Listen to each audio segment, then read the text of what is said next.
नमस्कार, welcome to career 248। मैं हूं अखिलेश कुमार। नाउ देश की जीडीपी नंबर्स ने पूरी दुनिया को शॉक कर दिया है और आप देखोगे कि इंडियन न्यूज़ आउटलेट प्राउडली आज के समय ये आर्टिकल पब्लिश कर रहे हैं कि भारत की डेड इकोनॉमी, जिसको डोनाल्ड ट्रंप ने कहा था कि ये तो जी डेड इकोनॉमी है, भारत रसिया की डेड इकोनॉमी, दोनों जो मर्जी करें, मुझे कुछ परवाह नहीं।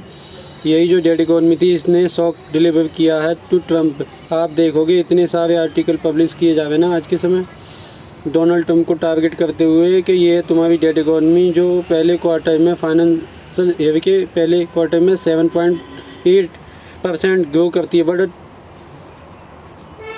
Trump doesn't get about India dead economy. हो सकता है नॉर्थ इकोनॉमिया की इन्हें लगती हो जैसे बहुत तेज़ी से ग्रो कर रही है कि ट्रंप नॉर्थ कोरिया में जाकर ट्रंप टावर बनाएंगे, बट इंडिया की economy is alive highest growth rate हमने डिलीवर की है 5 क्वार्टर में। एक क्वार्टर जैसे आप लोग जानते हैं 3 महीने का होता है, तो ये जो फाइनेंशियल ईयर शुरू हुआ है अप्रैल महीने में, तो अप्रैल मई जून 3 महीनों में हमारे देश ने 7.8 की ग्रोथ रेट रजिस्टर की हुई है ना। एक बार को यहाँ पे दुनिया भर के जो जर्नलिस्ट हैं ऑनलाइन, चाहे साउथ कोरिया के हों या फिर इंडिया के हों, वो यहाँ पे पब्लिश कर रहे हैं ये सब बातें कि देखो एक बार को 2024-25 में ना भारत के ऐसे क्वार्टर्स भी आए थे जब ग्रोथ रेट हमारी 5.6 के आसपास टिप कर गई थी, बस स्लोली रिकवरिंग दैट। बट मुझको यहाँ पे एक बात ये भी ऐड करनी पड़ेगी कि फाइनेंशियल ईयर जब शुरू होता है तो उसका पहला क्वार्टर यूजली बहुत ही अच्छा जाता है। अभी जो भारत पर टैरिफ वगैरह लगे हैं, इसका इम्पैक्ट इसके आगे वाले जो महीने हैं उनमें दिखना शुरू होगा। पहला क्वार्टर अच्छा गया है।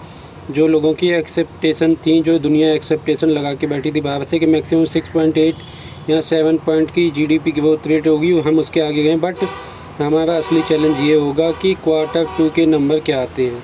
क्वार्टर 2 में अगर हमने इन सब टैरिफ, इन सब प्रेशर के बावजूद अच्छा इम्प्रेसिव ग्रोथ रेट हमने किया डिलीवर, तो पूरी दुनिया सैल्यूट करेगी कि हाँ सच में Indian economy is very strong.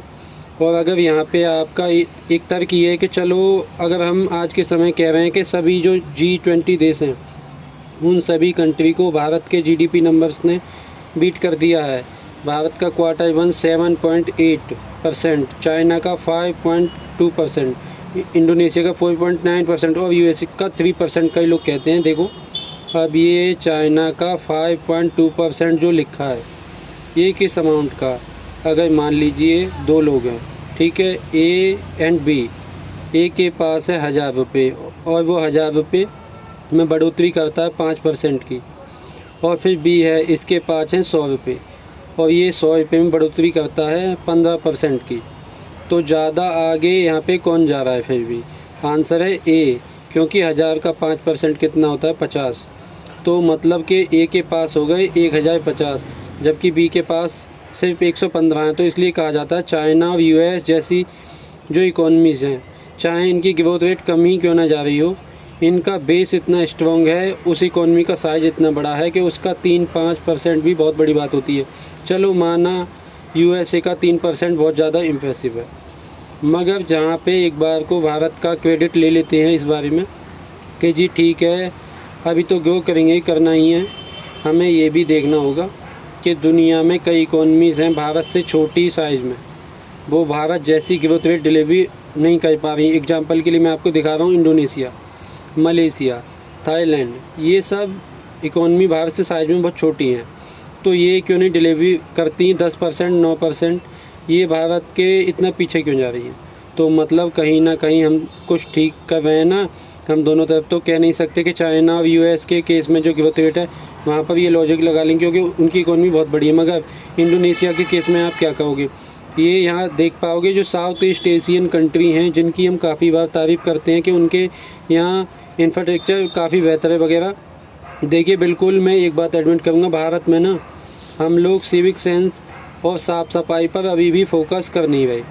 जिस दिन जुनून के साथ हमने फोकस करना स्टार्ट कर दिया कि हमको अपने देश में सिविक सेंस चाहिए, इंटरनेशनल स्टैंडर्ड की, और हमें साफ़ सफाई चाहिए, यही देश ना, इसी देश इंफ्रास्ट्रक्चर के साथ आपको कई गुना सुंदर लगना शुरू हो जाएगा। आप इंडोनेशिया को देख लीजिए कि जो ये 2025 का पहला क्वार्टर है, अप्रैल से लेकर अप्रैल मई जून 3 महीने में 4.9% growth rate, Malaysia 4.4%, Philippines 5.4%, Singapore 3.5%, Vietnam भी 6.9%। जी हाँ, वियतनाम। अब ये सब देश की जीडीपी आप देख लो। इंडोनेशिया भारत के सामने कहीं भी नहीं है। इंडोनेशिया की जीडीपी $1.4 ट्रिलियन है। अगर मैं नॉमिनल जीडीपी की बात करूँ, भारत जो ये ग्रोथ रेट दिखा रहा है ना, एक $4 ट्रिलियन की ज़्यादा भारी इकोनॉमी को हम आगे धकेल रहे हैं eight A quarterly rate at 7.8%। ये बहुत ज़्यादा इम्प्रेसिव है। काफ़ी बार देखिए हम यूएस चाइना से खुद को कंपेयर करते हैं, तो करना भी चाहिए, अच्छी बात है। We should set high standards के जहाँ पे हम पहुँच गए हैं ना, ये भी कोई छोटी अचीवमेंट नहीं है। आप अगर बाकी इकोनॉमी को देखो, सिंगापुर 500 बिलियन की इकोनॉमी, थाईलैंड 500 बिलियन की इकोनॉमी, इतनी छोटी छोटी नॉर्मल जीडीपी साइज़ की इकोनॉमी, इनको तो भागना चाहिए। इनको तो बस वियतनाम अगर आप देखो, वियतनाम की खूब तारीफ़ करते हैं हम लोग। $490 बिलियन की नॉर्मल जीडीपी है इनकी। इनको तो 1 ट्रिलियन के तक भागना चाहिए। कहीं ना कहीं देखिए सब कुछ मैन्युफैक्चर नहीं होता। मैन्युफैक्चर देखिए काफ़ी हद तक मैटर करता है। जब हम बात करते हैं ओवरऑल कंट्री की ग्रोथ के बारे में, तो वहाँ पर मैन्युफैक्चरिंग, कंस्ट्रक्शन, उसके अलावा एग्रीकल्चर, वेरियस सेक्टर्स में क्या ग्रोथ आ रही है, एवरीथिंग मैटर। इंडिया में आज भी आप देखो तो दुनिया के ज़्यादातर इन्वेस्टर बुलिश इसलिए हैं क्योंकि as a whole Indian economy काफ़ी हद तक स्टेबल लगती है और सारे सेक्टर धीरे धीरे ग्रो कर ही रहे हैं। बट आप अगर ज़्यादातर जो इम्पोर्टेंट इकोनॉमिस्ट हैं देश के, जो मार्केट एक्सपर्ट हैं, उनके कमेंट पढ़ोगे, वो लोग आज के समय कह रहे हैं कि आने वाले समय में ग्रोथ हमारी कम होगी। जो हम पे टैरिफ अभी लगा दी गए हैं, उसके अलावा ग्लोबल इकोनॉमी का जो सिचुएशन बनी हुई है ट्रम्प के टैरिफ की वजह से, उस सब की वजह से ना जो ग्रोथ है ये आने वाले समय में क्वार्टर में कम हो सकती है। एक थोड़ा बाम इस पर हम ये लगा सकते हैं कि जीएसटी रेट कम कर दे। उसका सब लोग वेट कर रहे हैं क्या होगा, कौन सा दिवाली में हमको तोहफा मिलने वाला जीएसटी रेट का। I think that can valley boost and growth. वो जो तोहफा मिलेगा ना, उससे पहले भी अगर मैं देखूं तो जो टैरिफ है उसका झटका तो लगेगा। वो तोहफा मिलने के बाद भी जो ग्रोथ आएगी वो तीसरे क्वार्टर में मिलेगी। जो सेकंड क्वार्टर में लगता है वो काफ़ी हद तक डिसअपॉइंटेड हो सकता है, अनलेस कोई मिरेकल हो जाए, हमारी इकोनॉमी इतनी स्ट्रांग हो, हमको खुद ही पता ना हो। और ऑलरेडी मैं देख रहा हूँ कई टेक्सटाइल कंपनी है भारत में, वो 50% टैरिफ जो ट्रम्प ने लगा दिया है ना भारत ने, वो देख के सोच रही हैं कि इंडिया से अपनी मैन्युफैक्चरिंग बाहर शिफ्ट कर लो, क्योंकि भारत के कई देश हैं, वियतनाम और कई कंट्री हैं, वहाँ पर टैरिफ 20% 15% के आसपास आपको मिल जाएंगे। अगर वहाँ से आप कपड़े मैन्युफैक्चर करके एक्सपोर्ट करते हो यूएसए को, तो सस्ते आप कपड़े एक्सपोर्ट कर सकते हो यूएस मार्केट में कंपेयर टू इंडिया। इसका इम्पैक्ट क्या होगा कि भारत में मैन्युफैक्चरिंग अब कम होगी, भारत में जॉब्स कम बनेंगी। ये जो इकोनॉमी झटका ट्रम्प ने दिया है, इसका पेन अभी महसूस होगा, अनलेस अभी चाइना के साथ पीएम मोदी बहुत ही बड़ी कोई ट्रेड डील कर लेते हैं, जिसका किसी को एक्सेप्टेशन है नहीं। क्योंकि आज के समय की बताया जा रहा है शी जिनपिंग खुद बहुत ज़्यादा इंटरेस्टेड हैं इंडियन इकोनॉमी में। तो अगले महीने जो एसयू समिट में पीएम मोदी जाएंगे चाइना, वहाँ पर जो डेवलपमेंट आती है बहुत ही ज़्यादा मैटर करेगी।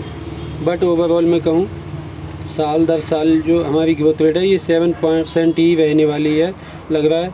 और अभी तो देखिए यूएस ना एक एक करके बाकी जो सेक्टर हैं जहाँ पर भारत एक्सपोर्ट करता है यूएसए को, for example swing, India swims बहुत एक्सपोर्ट करता है भारत को, यहाँ पर भी टैरिफ लगाने का सोच रहा है। बेसिकली देखिए ट्रम्प परहैप्स यूएस हिस्ट्री में अगर मैं बोलूँ पिछले 50 साल में मोस्ट एंटी इंडिया प्रेसिडेंट बनने की राह पर हैं। ये अभी जितना इंडियन इकोनॉमी को लॉस करेंगे, and I think we need to educate and our people कि यूएस के हद तक आज के समय स्टेप ले रहा है इंडिया में manufacturing jobs various of industries को हर्ट करने का। This will hurt people of India. तो राइट ना ये बिल्कुल ये सेलिब्रेशन का एक तरीके से मूवमेंट आया है। बट अभी आने वाले 3 महीनों में, आने वाले 6 महीनों में कहूँगा, we have to work really hard as a country. Make in India product जितना परचेज़ कर सकते हो आप करिए, and try to make sure कि आप इंडिया की ग्रोथ रेट में जितना भी कंट्रीब्यूट कर पाएँ करें, क्योंकि इसी से हमारे देश की इकोनॉमी और बेहतर परफॉर्मेंस करेगी। इसी के साथ ये वीडियो का अंत। Thank for watching. Measure the God watch over you.